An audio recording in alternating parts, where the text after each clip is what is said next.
বিএনপির মহাসচিব মির্জা ফখরুল ইসলাম আলমগীর এক স্মরণ সভায় তারেক রহমানের বিরুদ্ধে করা সব মামলা প্রত্যাহার এবং তাকে দ্রুত দেশে ফিরিয়ে আনার দাবি জানান। তিনি উল্লেখ করেন, তারেক রহমানকে মামলা দিয়ে নির্বাসিত করে রাখা হয়েছে এবং সরকারের টালবাহানা জনগণ সহ্য করবে না।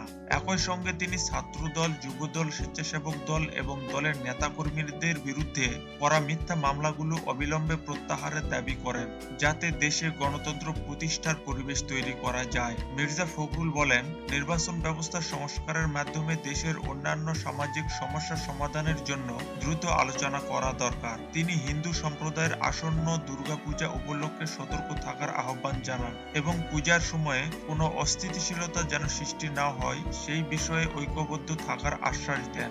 বক্তব্য শেষাংশে মির্জা ফখরুল উল্লেখ করেন যে গত 17 বছরে বিএনপির 1000 নেতাকর্মী গুম হয়েছে এবং 60 লাখ নেতাকর্মীর বিরুদ্ধে মিথ্যা মামলা দায়ের করা হয়েছে। তিনি প্রয়াত আসম হান্নান শাহের আদর্শকে সামনে রেখে গণতন্ত্র প্রতিষ্ঠার জন্য আন্দোলনে সজাগ থাকার প্রতিশ্রুতি দেন।